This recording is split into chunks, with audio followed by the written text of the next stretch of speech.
আল্লাহ তুমি আমার গুনাহগার উম্মতকে বাঁচাও।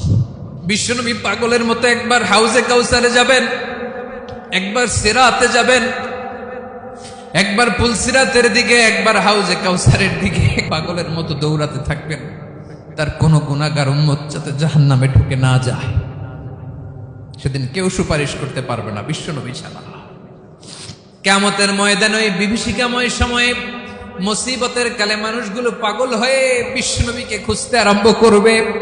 সবাই মিলে বিশ্বনবীর কাছে যেয়ে বলবে, ইয়া রাহমাতাল লিল আলামিন, ইয়া খাতামান নবীন, রাহমাতাল লিল আলামিন।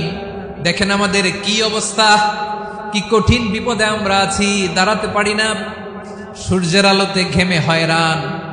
আজকে কেউ সুপারিশ করতে পারবে না। সব নবীরা অপারগতা স্বীকার করেছে, তারা বলেছে আপনি ছাড়া কেউ নাকি আল্লাহর সামনে দাঁড়াতে পারবেন না, আপনি একটু সুপারিশ করেন। বিশ্বনবী বলবেন, আসো আসো, আজকের দিনে আমি ছাড়া আল্লাহর সামনে কেউ দাঁড়াতে পারবে না। বিশ্বনবী মাকামে মাহমুদে যে আল্লাহু আকবার বলে সিজদায় লুটিয়ে পড়বেন, আল্লাহ রাব্বুল আলামিন বিশ্বনবীকে এমন কিছু চমৎকার শব্দ শিখাবেন, ওই শব্দগুলো দিয়ে আল্লাহর প্রশংসা করে বিশ্বনবী কাঁদতে আরম্ভ করবেন। বিশ্বনবী এমন ভাবে অজর দ্বারায় সিজদায় লুটিয়ে পড়ে কাঁদবেন, রব্বুল আলামিনের রহমতের দরিয়ায় জোশ লেগে যাবে। রব্বুল আলামিন এই দৃশ্য থেকে সহ্য করতে পারবেন না। রব্বুল আলামিন বলবেন, ইয়া মুহাম্মদ ইরফা রাসাক, ও নবী আপনি মাথা তোলেন, মাথা তোলেন, আপনার কান্না আমি সহ্য করতে পারি না। নবী আপনি মাথা তোলেন, সাল তুতা, আজকে আপনি যা চাবেন তাই দেব। নবী আপনি সিজদা থেকে মাথা তুলেন, সাল তুতা, যা চাবেন তাই দেব। ওয়াশফা তুশাফা, যার জন্য সুপারিশ করবেন তার সুপারিশ কবুল করে নেব। বিশ্বনবী এবার মাথা তুলবেন। যে বিভীষিকাময় সময়ে প্রত্যেক নবী বলেছেন আমি পারবো না, প্রত্যেক নবী বলেছেন নফসি নফসি, আমার কি হবে আমি জানি না, আল্লাহ আমারে বাঁচাও। প্রতিটি নবী বলবে নফসি নফসি, আল্লাহ তুমি আমারে বাঁচাও, আমারে বাঁচাও। বিশ্বনবী মাথা তুলবেন, তুলে বলবেন রব্বি হাবলি উম্মতি, আল্লাহ তুমি আমার গুনাহগার উম্মতকে বাঁচাও।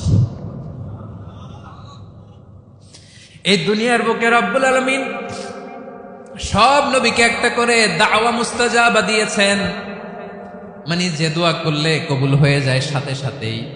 দাও বিহা, দুনিয়ার সব নবীরা ওই দোয়াটা দুনিয়ায় করে ফেলেছে। সব নবীকে আল্লাহ একটা করে দোয়া দিয়েছেন, নবী দোয়া করলেই কবুল। সব নবীরা ওই দোয়া করে ফেলেছে দুনিয়াতে। বিশ্বনবী বলেন আমি করি নাই। ওয়া ইন্নী আখতাবিউ দাওয়াতি শাফাআতান লি উম্মতি ইয়াউমাল কিয়ামাহ, আমার ওই স্পেশাল দোয়াটা আমি দুনিয়ার বুকে কঠিন বিপদে পড়েও কোনোদিন করি নাই। আমি আমার স্পেশাল দোয়াটা কিয়ামতের দিন আমার গুনাহগার উম্মতকে সুপারিশের জন্য রেখে দিয়েছি। আল্লাহ বলবেন নবী ইরফা রাসাক, মাথা তোলেন, আর কাটবেন না। বিশ্বনবী মাথা তুলবেন, আল্লাহ বলবেন সাল তুতা, আপনি যা চাবেন তাই দেব। ওয়াশফা তুশাফা, সুপারিশ করেন, সুপারিশ কবুল করব। বিশ্বনবী বলবেন আল্লাহ ওই স্পেশাল দোয়াটা দুনিয়াতে করি নাই, আজকে আমি তোমার দরবারে দাঁড়িয়ে কিয়ামতের দিন ওই দোয়াটা করছি। আল্লাহ আমার যে উম্মতের হৃদয়ে যাররা পরিমাণ ঈমান আছে, আমার একটা উম্মতকেও তুমি জাহান্নামে ঢুকাতে পারবা না। বিশ্বনবী পাগলের মতো একবার হাউজে কাউসারে যাবেন, একবার সিরাতে যাবেন, একবার পুলসিরাতের দিকে, একবার হাউজে কাউসারের দিকে পাগলের মতো দৌড়াতে থাকবেন। তার কোনো গুনাহগার উম্মত যাতে জাহান্নামে ঢুকে না যায়, সেদিন কেউ সুপারিশ করতে পারবে না বিশ্বনবী ছাড়া।